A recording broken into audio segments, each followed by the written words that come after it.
it's my year, yeah. I really feel it's my time, think it's my.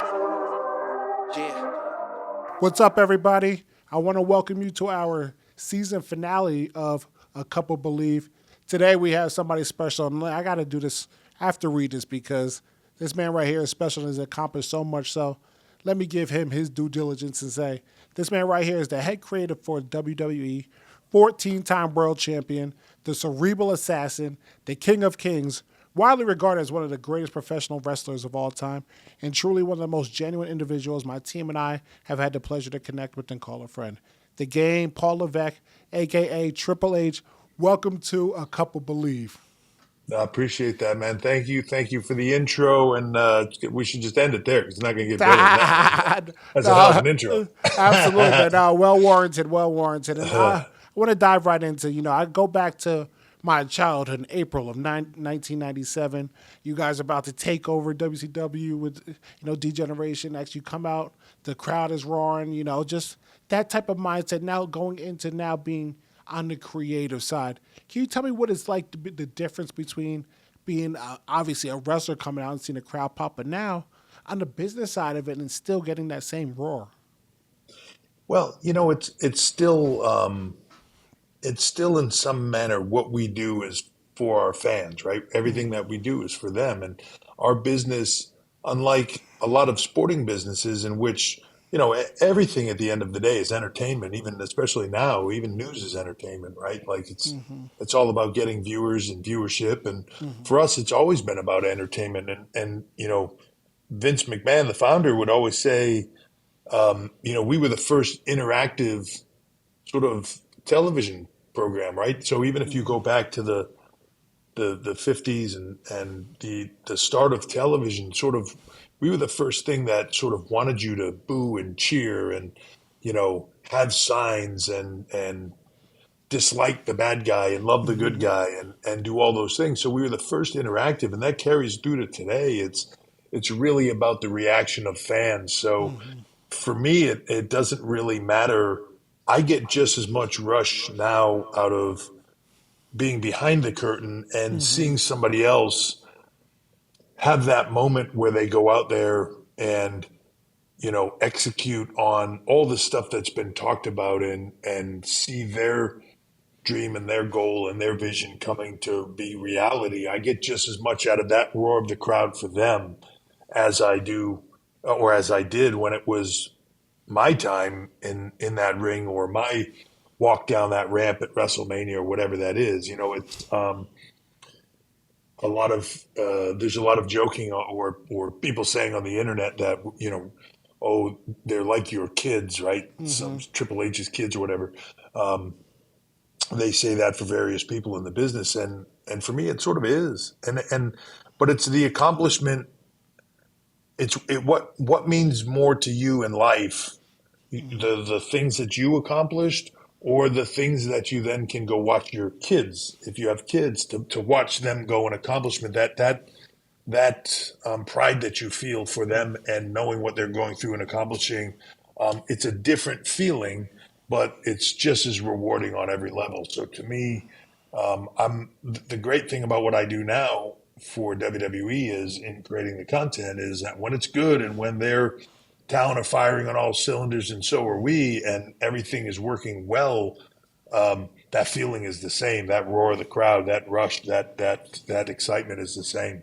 I'm glad you actually brought that up because I always wonder, yes, you come up with the storyline and the creative side of it, and when you were actually active as a wrestler, when you go backstage, what is that like after the show is over now when you have to reevaluate and obviously evolve the storyline as a creator, but as a wrestler, also saying, okay, I kind of agreed with this, or no, I disagreed with that, and this is what we could do. What is that interaction between the creative side and the wrestler?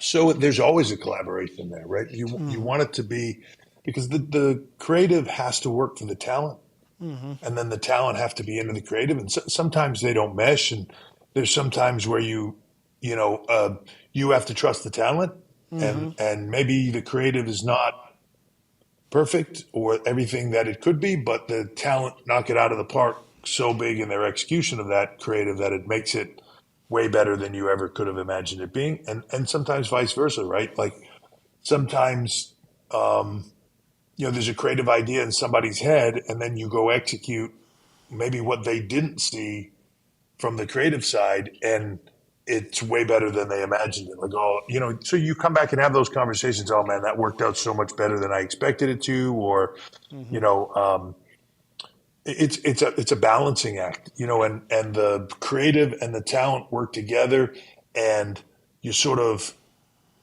find that right balance of the two in between, and just make a decision, and then everybody runs in that direction and tries to execute it in the best way possible.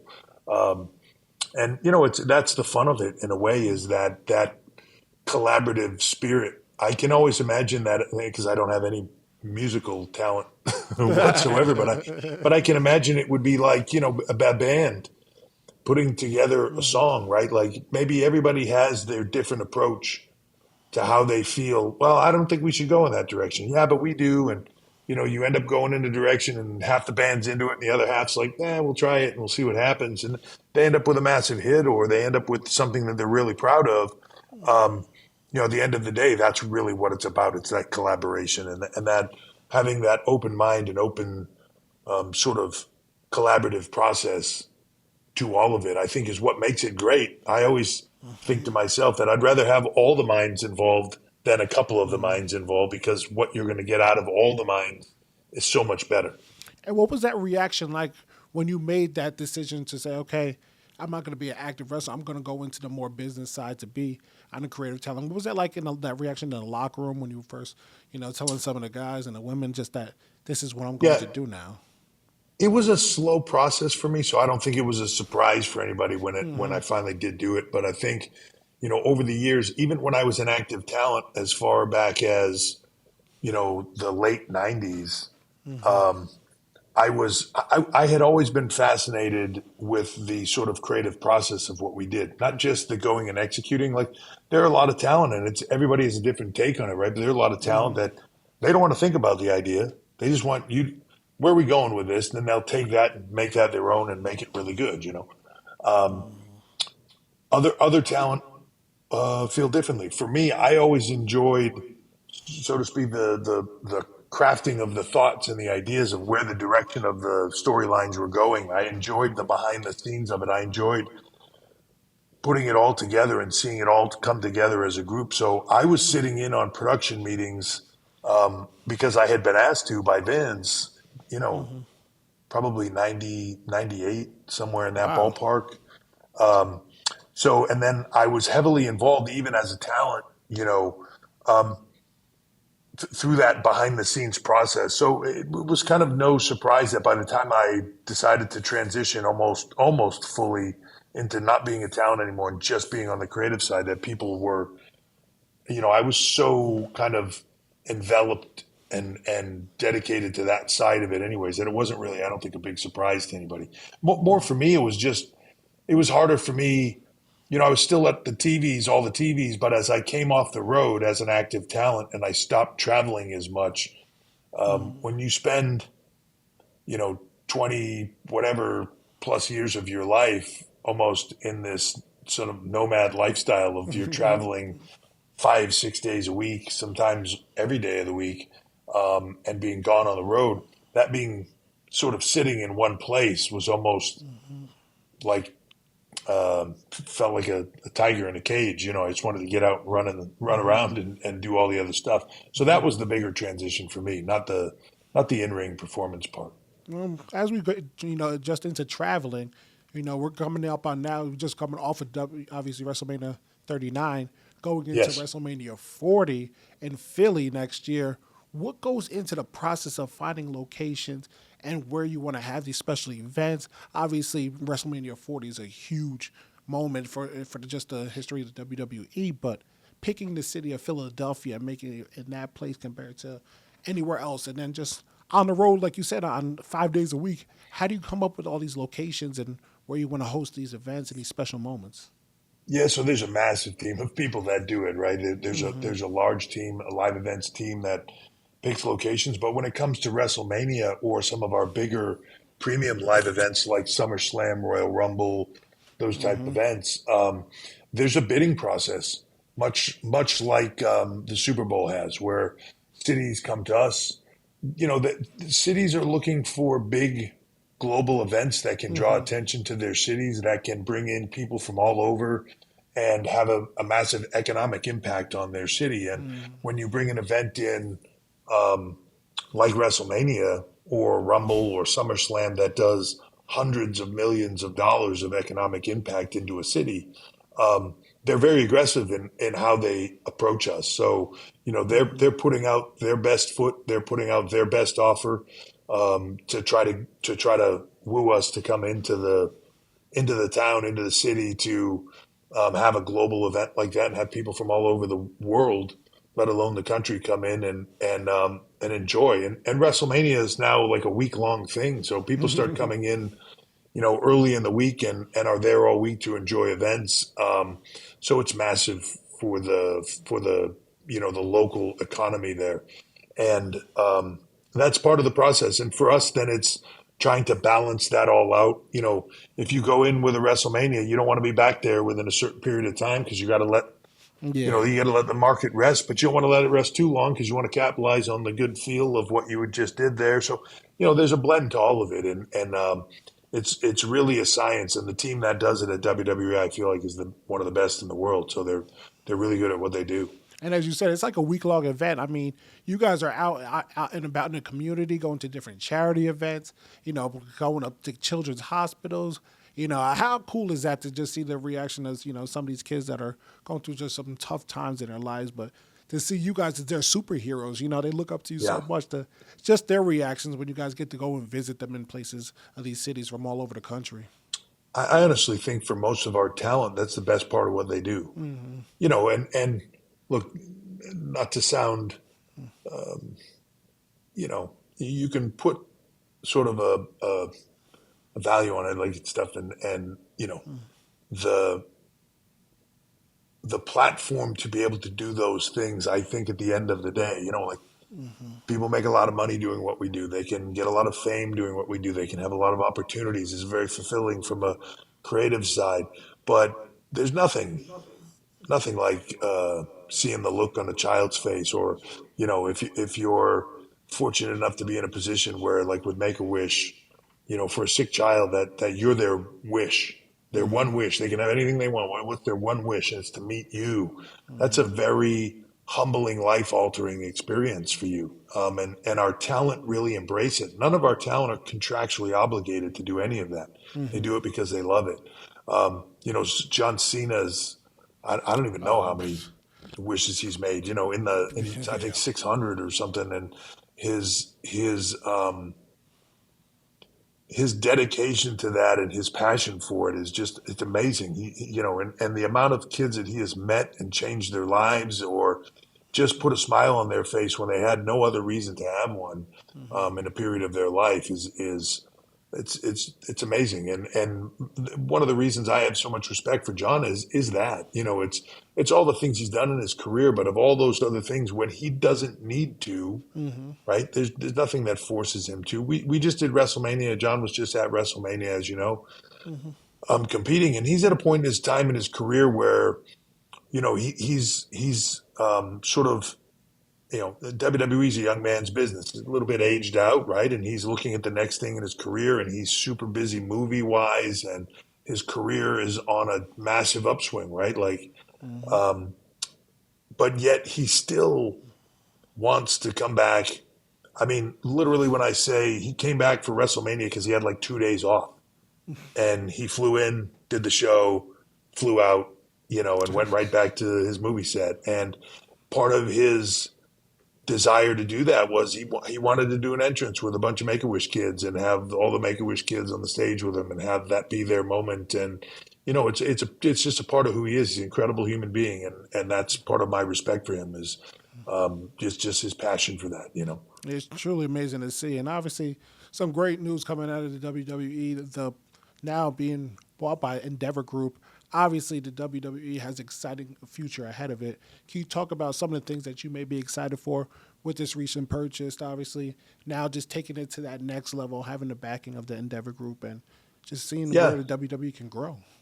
Yeah, so obviously Endeavor is a massive massive operation that has offices and the ability to do business all over the globe. And when you think of WWE, there is almost, in some manner, no more global business than what we are.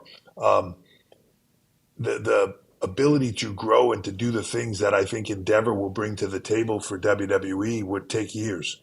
I think Vince said in an interview for him, he's like, look, if we try to do this on our own, it takes us at least 10 years. Endeavor can get us there right away, right? And it's that ability to grow and expand beyond where we are from a business standpoint that they bring to the table that I think you've seen it with UFC and the success that they've had since being under the Endeavor umbrella. And it's a very exciting time for us to be able to expand the WWE brand. And really, because we are seen all over the globe and have fans, I mean, everywhere. I've been fortunate enough in my career to travel pretty much everywhere. And I don't know that I've ever been anywhere where people didn't know who we were, when we got there and weren't crazy over it. It's almost in some of those places that you wouldn't expect it to be big in. It's bigger than anywhere. India, we're like the second biggest sport in India outside of cricket. And that's cricket's like a religion. Yeah. So it's massive, and you feel it when you're there. But the struggle has always been real of how do you get into that market deeper? How do you you know serve that market in a way that is difficult when you're in the U.S. and you are running shows or your show is airing there and it's massively popular, but getting there is it's challenging, right? It's a long way away, and the business opportunities that we have there now with Endeavor, I think, are going to be huge. Well, I'm excited to see. I know the WWE is going to continue to grow, and congratulations to you guys, obviously, with that. But I want to Thank you. transition into now the family side of Paul. Being Yeah. able to do this massive, running this massive business, being on the road all the time. What is that like? Being as a parent, just your family in general. How do you keep the balance between the business and the family at the same time? Yeah, I get asked a lot. How do you balance? What's that work-life balance, and how do you balance it? And I often say to people, work-life balance is a lie. There is no such. There is no balance. The difficulty is, I think, is trying to be in the moment of where you're at. So, and it's a challenge. It's not easy. But when you're home, when I'm home, when I'm with my wife, when I'm with my kids, when I'm with my family, I try to be with them. And there's moments in time or things that you're doing where you're going to be with your family, and put the phone down, put work down. It'll be there when you come back to it, and be with your family. And then there are other times when, hey, I have to work, and I'm going to shut myself off from that for a bit, unless there's an emergency, or you're always family and everybody else always comes first. But there's those moments where, hey, okay, so now I'm going to do business for whatever that is, an hour, 2 hours, and I'm going to just focus on that and try not to, you know, be engaged in the other thing. So it's sort of locking yourself into where you are, and I think it's important. A lot of people know a couple of years ago now, I had a cardiac incident that was, could have been, and was very close to game over, no pun intended, right? And I think it makes you look at life differently. And I think that somebody said it to me recently. It makes you realize that this isn't a dress rehearsal. You get this once, like you get life once, and you have to make the most of it to what is the most of it for you. For some people, that is work, and they're going to do it. They're going to dedicate themselves to that till the day they're not here anymore. Other people, it's family. It's what works for you and what is important to you. I run under the the sort of thought in my head is very few people pass away and think to themselves, "Oh man, if only I could have hung on for a few more days. I had a board meeting on Friday." Right? It's thoughts of your family, it's thoughts of loved ones, it's thoughts of things like that. So prioritize the things that are most important to you in your life, and do work as hard as you can on the other things that are fulfilling to you. If something's not fulfilling, if something's not, fun. People ask me about the grind of WWE, and it can be a grind, and nothing is ever easy. But if I wasn't having fun doing it, I would stop doing it. At this point in my life, I realize that you have a limited amount of time, and none of us know. Tomorrow could be it. Today could be it. So you want to spend your time wisely. You want to make sure that you're enjoying the things that you're doing in life. Um, so I just approach it all that way. And if I'm enjoying what I'm doing, whether it's hard work is a lot of fun if it's for the right reasons, and so I enjoy working hard. I enjoy the process. I enjoy what I do. If there's a day that I stop enjoying it, then I need to step away and go find out what else I enjoy, or if that's hanging out with my family, then you just go hang out with them. Whatever brings me the most happiness is where I should be. And I want to go a little bit deeper into that your heart incident that you had with your cardiac Sure. arrest and things that because I remember October 16th, obviously 2010 changed my life forever. But those next few months after that gave me that newfound appreciation on life and my family and the things that really mattered to me and just overcoming this spinal cord injury and everything I was going to have to go through. What were some of those moments when you were laying around and the thoughts that were going through your head and how you were going to bounce back from this mentally? Yeah, it's tough, and I can only imagine for you, like, right, like Mm-hmm. everything changed for you in a moment, right? You're Mm-hmm. you're you're who you are as a human being, what your mental image of yourself, your impression of who you are as a human being changed. Yes. Um, for me, similar.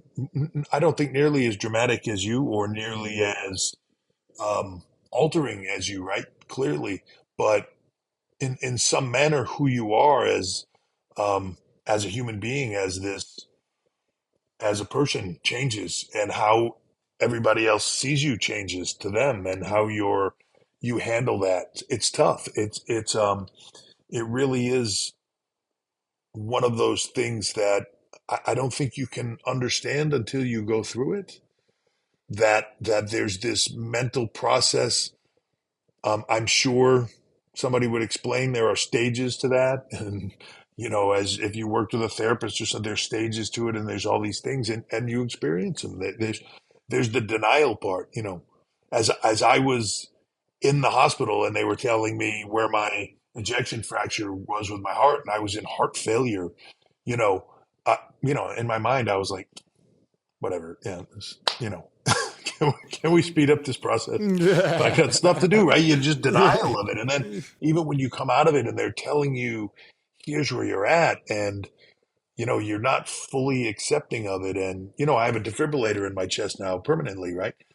And um, even that was like just a weird, like it's still days now, a couple of years later, where I look and I'm like, well, it's the weirdest thing just sitting on my chest, in my chest. Like it's not who I see myself as still, right? In some manner, you're still dealing with it and still trying to process it. And it's a long haul, but you don't know what the cards are going to be put in front of you, and all you have is the hand that you're dealt. So you deal with it, and you move forward. But it's definitely a difficult process that you have to sort of reevaluate who you are and where you thought you were going.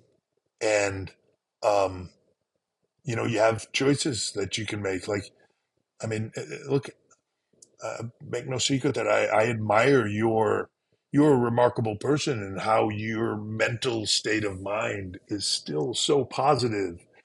There's ways you can go with that, right? And one would be horrible, like, and just the worst case scenario. And then the other is, this is what I have to deal with. So what are you going to do? You're going to pick yourself up and you're going to move forward. And this is your new reality, and you're going to accept that new reality, and you're going to make the best of it. And you do what you do, which is turn yourself into an unbelievable success in the face of all that adversity. And I don't know that a lot of people can do it. So the people that can, it's an amazing thing, and you're certainly one of them. It's from the first time I met you. It's one of the things that I was like, man, here's a guy that just has so much that was dumped on him, and yet when you speak to him, it's like just a regular, upbeat, positive. I know so many people in the world that are way more miserable than you that are nothing to be miserable about. You know what I mean? Absolutely, and that means a lot to me. So I do appreciate those kind words. And on the topic of injuries, because as a fan growing up, I always actually started thinking of this. We see, you wrestlers out there. You guys put your bodies through so much. Obviously, Mick Foley getting thrown off the top of cages, through Yeah, thumbtacks. Like we all cheer and everything, but at the end of the show, we go to sleep. You guys are yeah, dealing with the injuries from backstage and what's yeah. happening there. What is that like after like a match, where you got blood everywhere? Like you just went through hell, but now you got to go, when you go backstage and have to, when that adrenaline goes away, try to find a way to recover from that. That's that you the key word you said there is adrenaline, which is a magical thing, right? And that is the tough part. Yeah, I've had my fair share of injuries, right? Like uh, torn both quads and torn my pec and torn my bicep, and just a lot of big injuries. Um, I don't know. I think my mindset has always sort of been like there's an acceptance process of that as well. It's you're dealing with the sort of the misery and it's not what you wanted. There were big plans in front of you or whatever, and in this moment in time now you're injured, but okay, that's the new reality. So to me, I always hated the period of time when an injury happened. If it was something that I had to have fixed, I hated the period of time between the injury and getting it fixed because I felt like that was wasted time. If I could get it fixed the next morning, like whatever it is, tear my quad, great. What's the quickest I can have the surgery done? Because at that moment, it gets 10 times worse once you have the surgery. But at least in that moment, you're starting the tick upwards. And everything that you do now is about the return. And there's a target in front of you. When you don't have that target, it's tough. It's tough. You can't have that goal. I'm a very goal oriented person, and having that goal in front of you, I think makes it doable, you know. But to your point, I think the hardest thing for a lot of the guys is, and I think you see it in football, I think you see it in other physical sports, basketball, where the running, the wear and tear of the running and stuff. You have to you have to adapt who you are. You have to continue to train. Your life as an athlete doesn't end when the game stops. Your life as an athlete sort of evolves. And to stay healthy, like knock on wood for me, I don't have for all the injuries I've had, I'm pretty mobile. I'm pretty good. Like to be honest with you, my knees don't hurt. Wow. I've general aches and pains, but I know a lot of people that do nothing that are younger than me that don't do anything physical and that are in way worse shape than I am. Um, taking care of yourself, doing the things that you need to do, staying in shape, eating right, training. That's all. Like I say now, like I'm not training for anything. I'm training for life, to be healthy, to be able to move, and when I see guys that are in the business around me that were in the same time frame generation as me, same age, sometimes I see guys that are in great shape and moving extremely well, and sometimes I see guys that are a mess. I mean a mess, and I see them move and I see them walk and I see the pain there, and I think like, geez, like I feel bad for them, but like it's you have to do the things you have to do. You have to be in the gym. You have to stay mobile. You have to stay in shape. You have to train.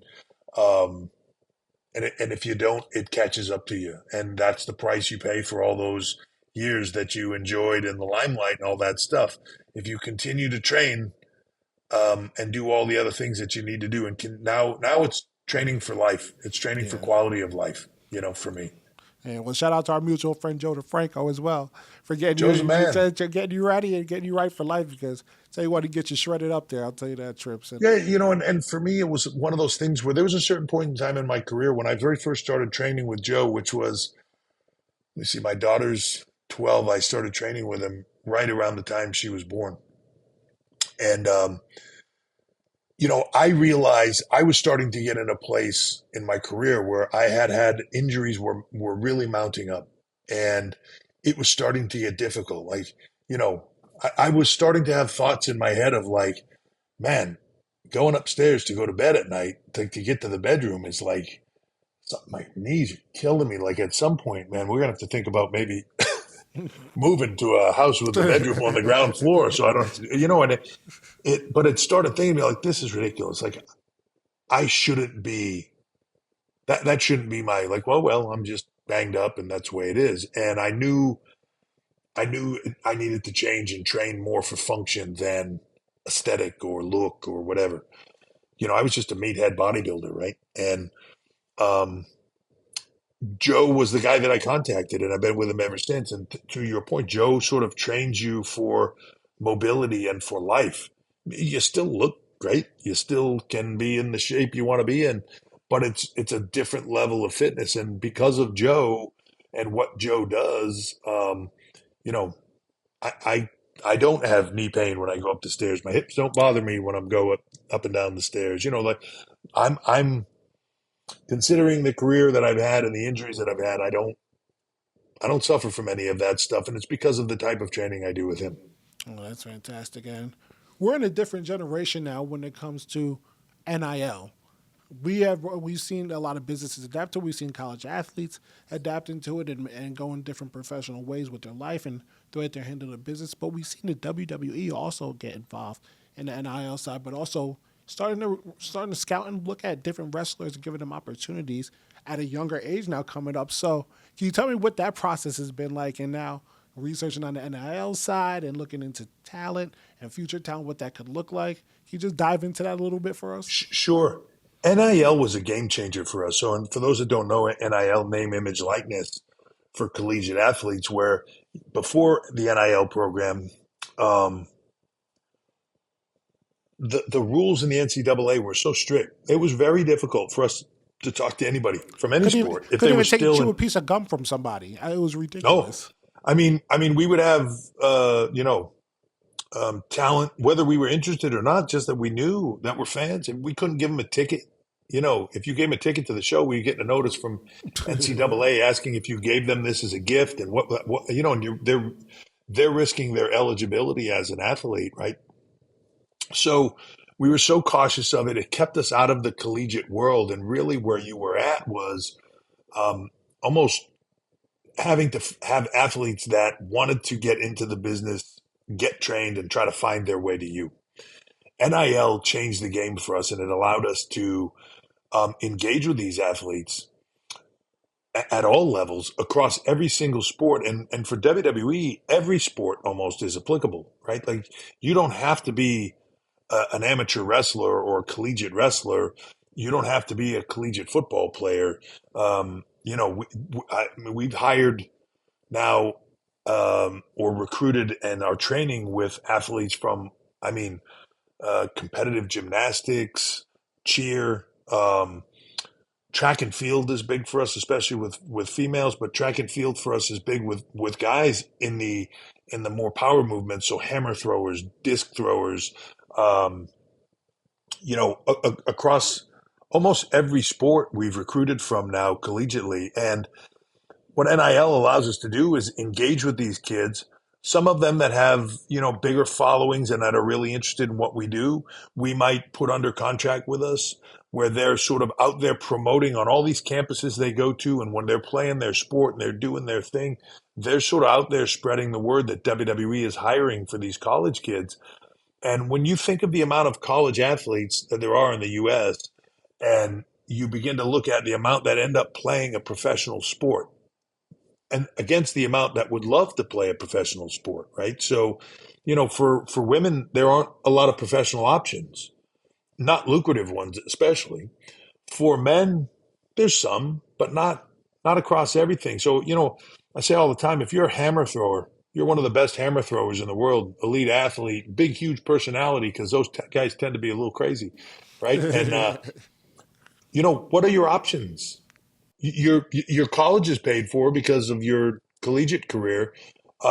you're hopefully you're set up, you got a good job or whatever. But if you're thinking in your mind, man, I'd love to be an athlete still, and I'm 21, 22 years old, um, coming into WWE and finding out like, yeah, this is every bit of that. This is every bit of the professional organization of the experience that I would get in a professional league or whatever. Um, it's different. And sometimes for them, a lot of them are fans. Sometimes they come in and they're not necessarily fans. They know what it is. They watched it a little bit, but they come in and all of a sudden they realize when you're doing it, like, wow, this is a blast. And they get the bug and now they love it. And it's been a game changer for us. And, we offer NIL contracts. We see those more as long-term recruiting opportunities than, paying somebody X amount of dollars to say they like your chicken or something like that, right? We're long term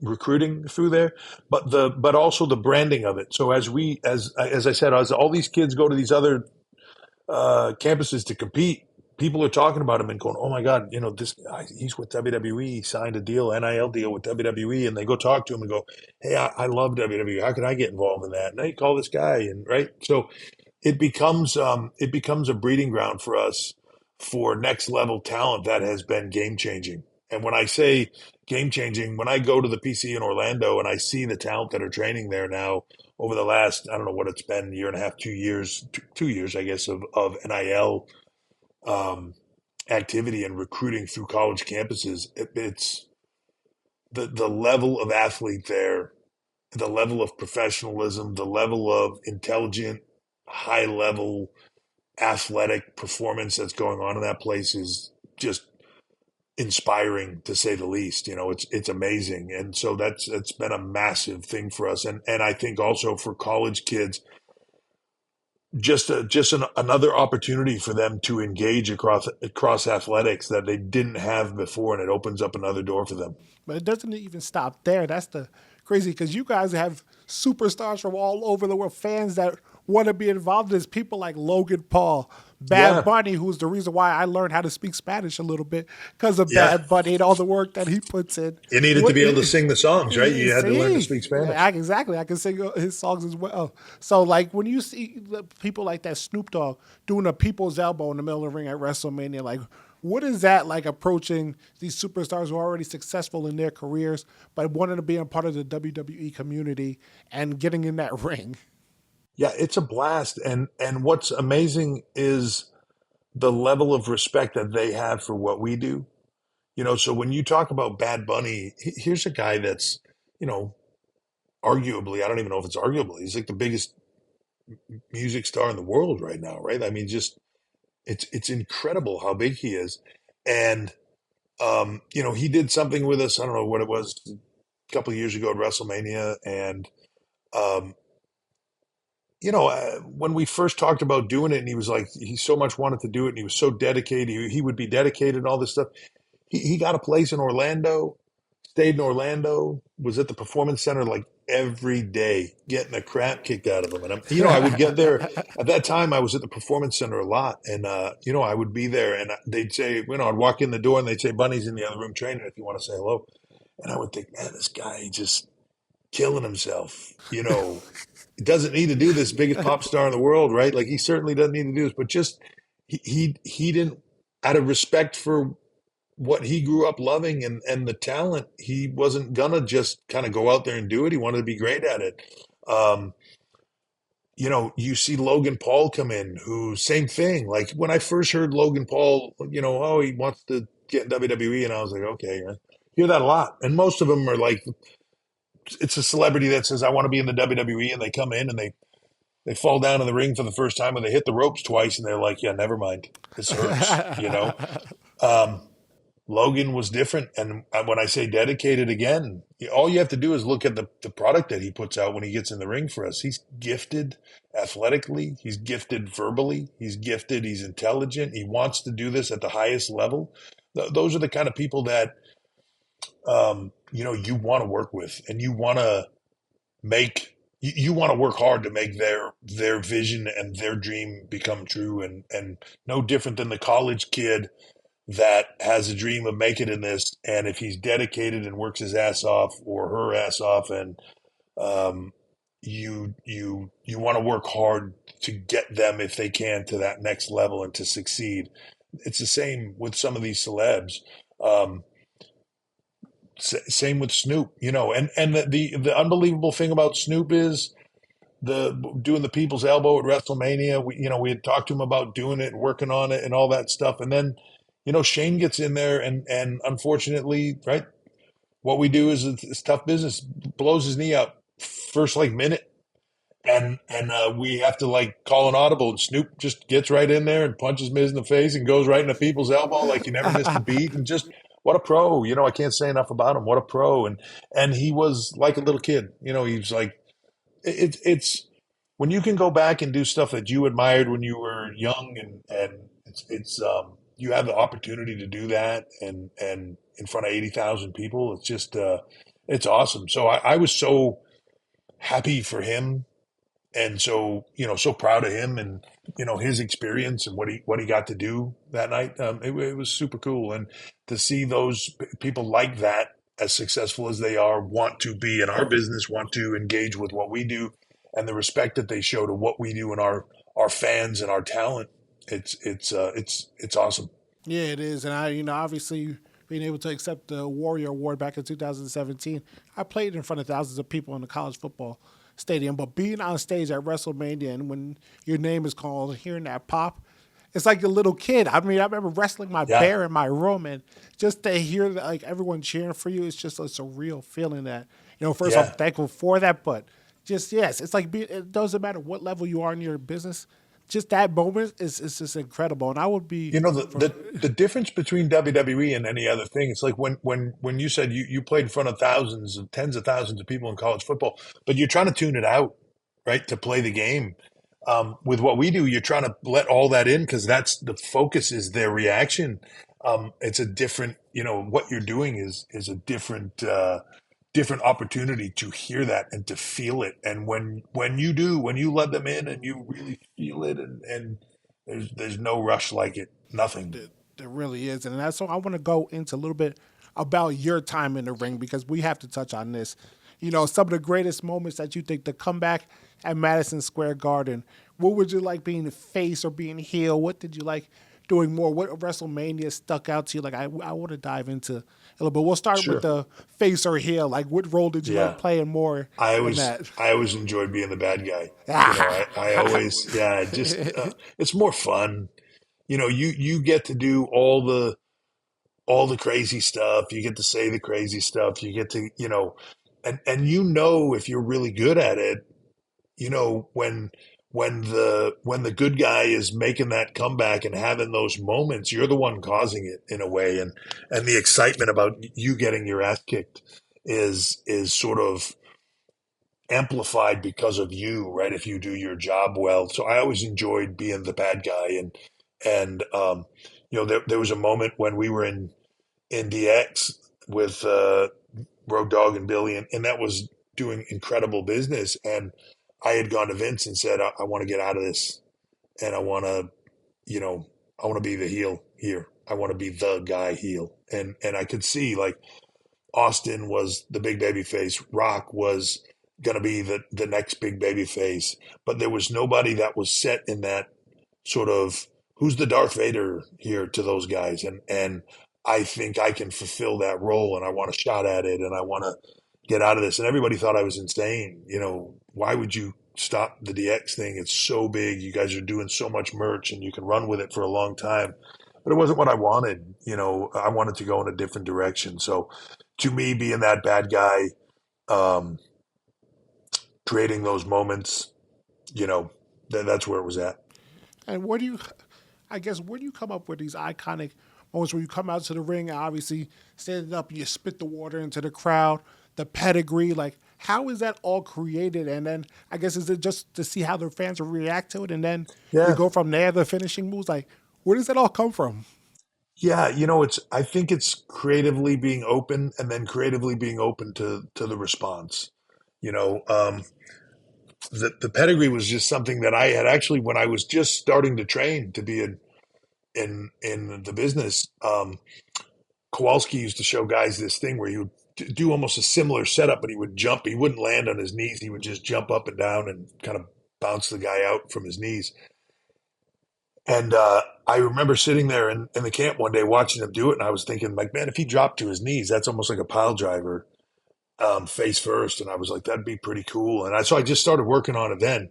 Um, and then when I went to WCW, they had me doing something a little bit differently, and then and then it morphed into I started doing the pedigree. They came to me one day, and I was like, I have this other thing I do, and they were like, let's see it. They were like, oh, that's cool.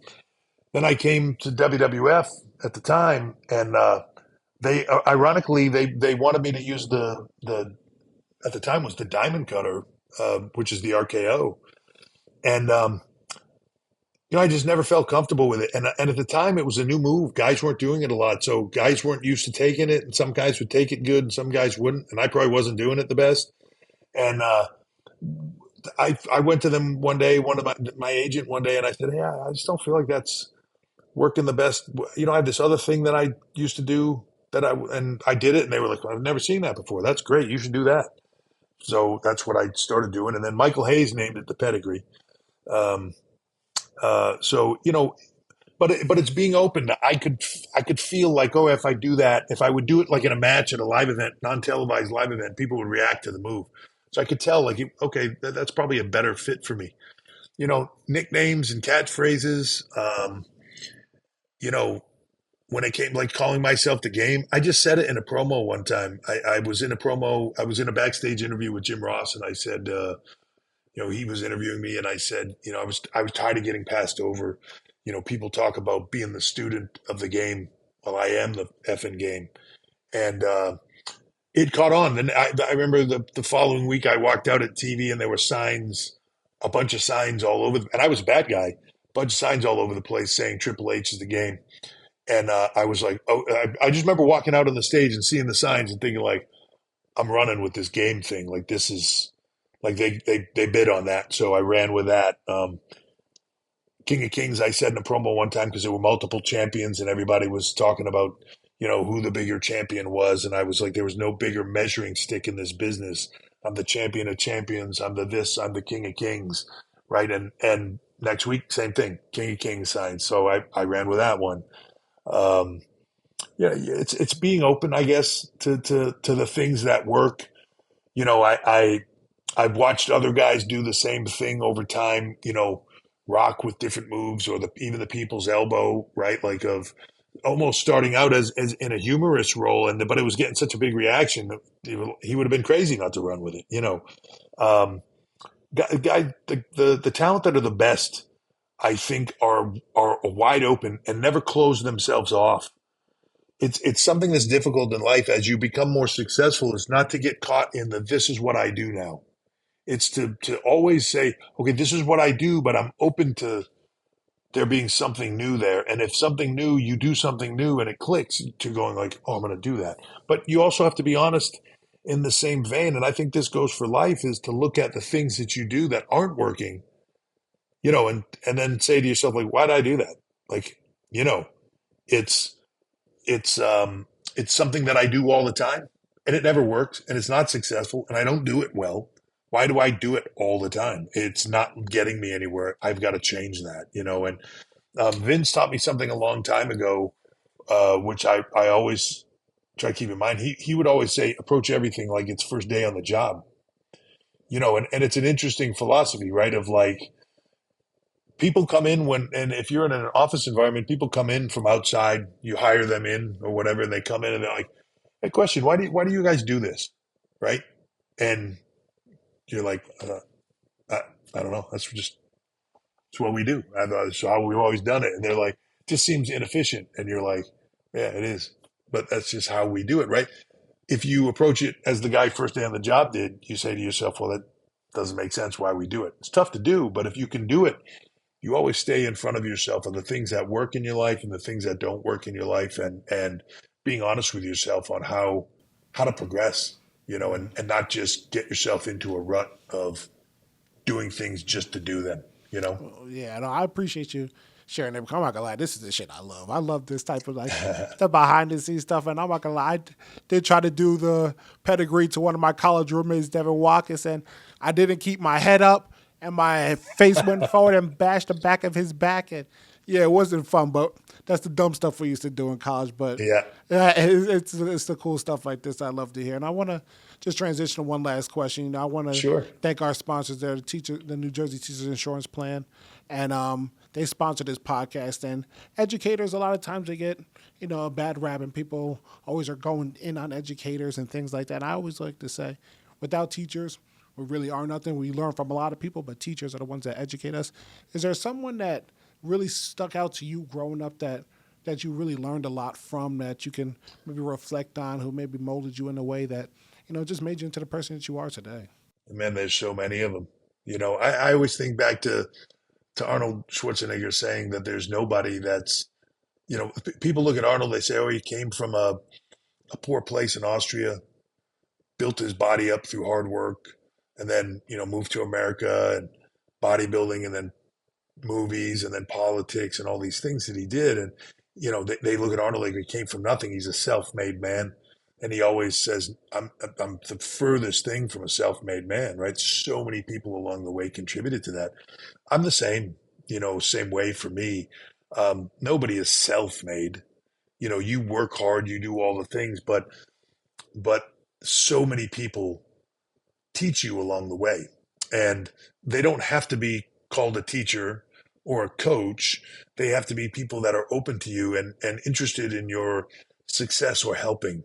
So there's been so many from, and even if just talking about my career, um, you know, first and foremost, my parents, right? Like from a work ethic standpoint, I learned that from them, right? They were the people that they worked tirelessly for stuff. When I was a kid, they were the parents that brought me to every game and then worked the concession stand and helped pick up after and did all the other stuff. They didn't need to, they didn't, but it's just who they are. If there's something that they can pitch in and help at, they just do, right?